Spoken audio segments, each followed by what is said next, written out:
got about 66 slides, and I got 15 minutes. So I'm going to start. And it's going to be quite a whistle throughout the whole thing. So the first thing I was going to say is, happy Valentine's Day. But if you're single, it sucks to be on Valentine's Day. I'm just going to tell you now, so no smile on my face. So it started a while ago. So I met this woman called Sarah, who I met online. It wasn't a dating site, actually. It was another kind of site. The site was called Citizen X, and it was a webcam site. It was way before chat roulette, and it wasn't chat roulette. But the idea is that you could talk to someone anywhere in the world through the internet through a webcam. And you couldn't hear them, but you could see them.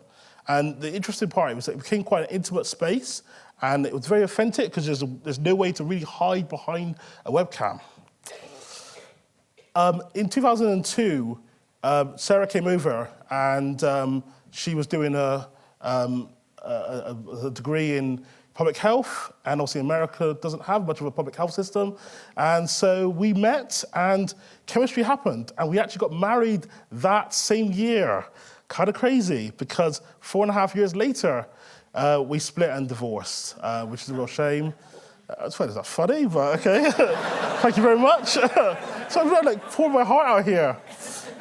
So, back. So, I was in a bad place. Getting divorced after 4.5 years is quite a challenging thing. And I instead of lying there crying and all that kind of stuff, I picked myself up and I thought, you know what? The internet's done this for me, and it's changed my life. I'm going to change my life again. So I was also moving to a new city, Manchester. Welcome, Manchester. Didn't know anybody, but I saw it as an opportunity to meet new people. So I became a bit of a serial dater. I prefer to use ethical serial dater because I wasn't like a player. I was just dating a lot. I went on a lot of these sites. So, yeah. But I'm still single. So this is a good chance. I'm at TEDx, right? It's a good chance to sell myself, right? So, if you're interested, it's not too late, Pizza Express is just around the corner, So, yeah, just in case. So I've been called, as Herb said, the Wikipedia of Online Dating. I met a Northern lass, her name was Jodie, and we became really good friends. Actually, she just had her second child. She's an amazing woman, and we actually met for a kind of breakfast date, which is kind of crazy.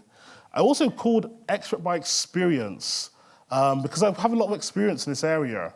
There's a lot of experts, and I kind of call a lot of kind of bull on it all, but I've done this kind of stuff.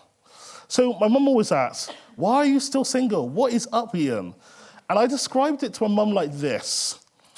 It's kind of like swimming in the sea with some amazing fishes, some catfishes, and there's some wasted kind of garbage. It's horrible.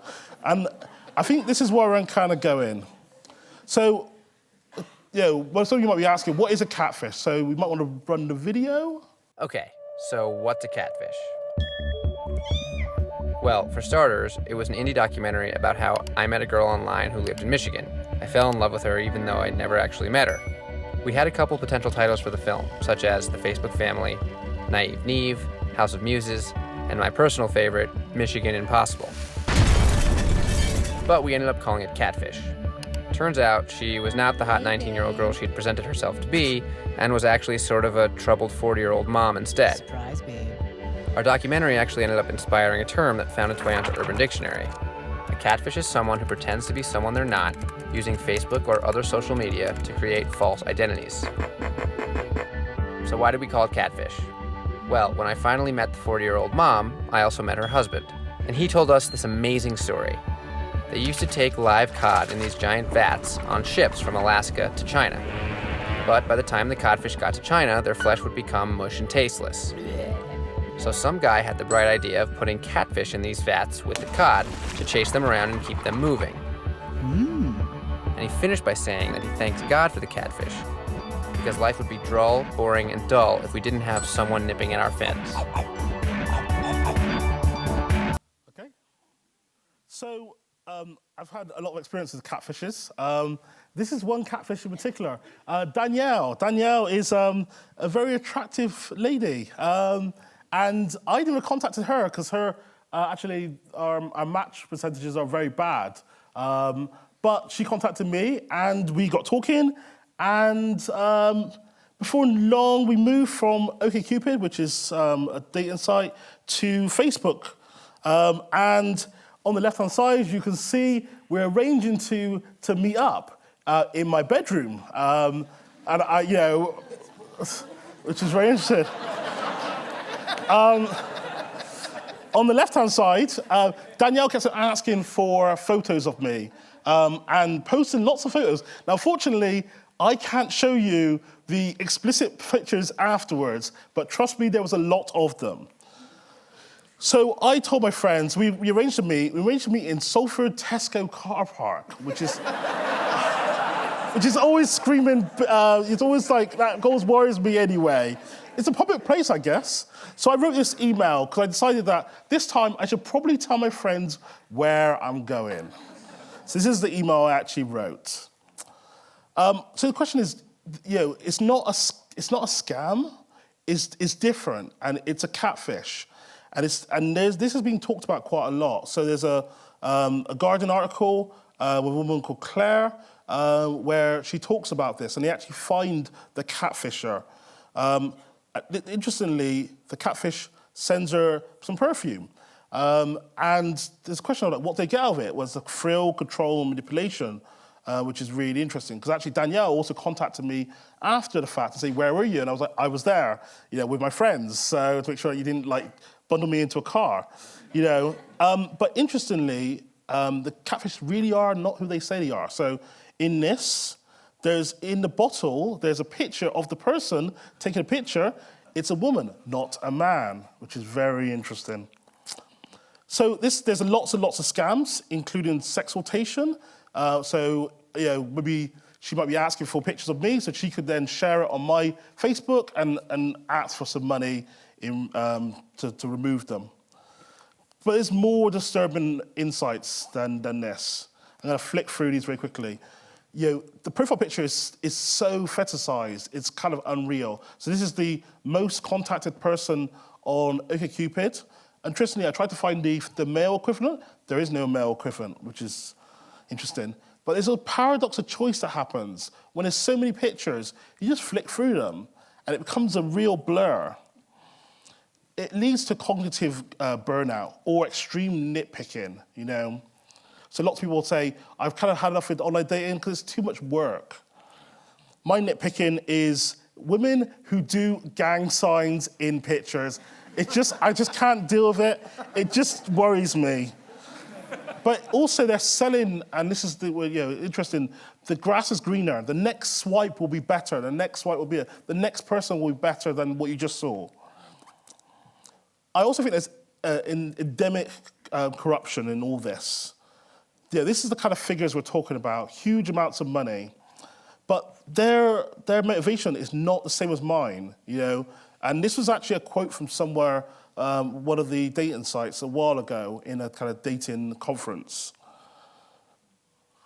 Ashley Madison is only the beginning. These kind of numbers you've probably seen, and it's kind of scary out there. This court case, 1.5 billion, this woman's face was used in over 200 fake profiles on Match.com. You probably don't hear about it because Match are very good at kind of hiding this stuff. Now, there's a great documentary, which the BBC did, on Panorama. If you find it, go watch it. It's only half an hour long. Unfortunately, I can't show any clips because it's part of a legal investigation. So there's also more fundamental problems. So, for example, this is a blog post written by OkCupid, which is a free dating site, and they were asking a question: should we pay? And they actually outlined this kind of crazy loop that happens where, so you must have saw, you see on adverts, free weekend, sign up, for this weekend and, meet your match, There's a cycle where at some point, by the time the person actually sees the message and replies, then someone's gonna have to pull their credit card out. And that is a well-known cycle. And obviously apps make huge amounts of money from attention and personal data, but it's worse than that. They gamify it, which is really, really interesting compared to the last talk. To prolong attention. You might have seen, this is from The Apprentice, and there is an addictive quality to this. So I've been there on a date where I can see in the mirror that the person's like on Tinder, looking around to see who else is around. This happens. Also, the killer thing is that we're boiling down human emotion down to a binary choice. Do I like this person or do I not? Not maybe, you have to choose. You cannot see anything else until you make that decision, which is kind of scary. And our apathy further increases their profit, which is really, really interesting. So something's working. I hear all the time people saying, "Oh, but I met my person, my dream heart through Match.com or Tinder or stuff like that." I've got the answer. There's maybe some science to this, and this is Hannah Fry talking about this, and she might have a point. She has a very convincing argument, but this paper and is made up of a load of other papers. Shows that it just isn't possible. It doesn't work. And what I worked out through the purpose of doing this talk is the birthday paradox.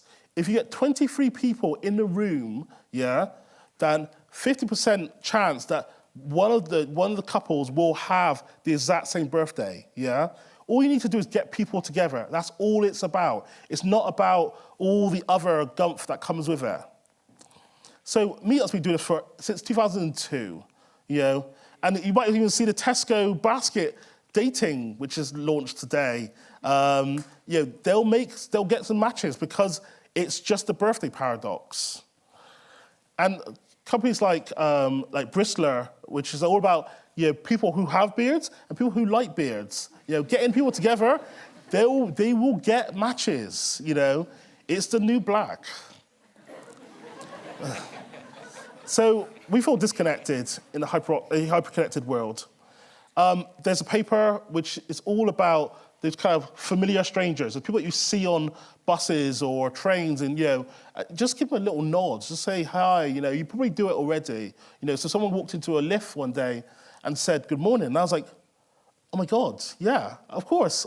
That's the thing to do, right? But now we just walk into a lift and just look at our phones and ignore the person, which is a real shame. We crave authenticity and intimacy in our society. So there's loads of events like this one, which is Share One Moment, where you have to stare at someone really close up. There's stuff like free hugs.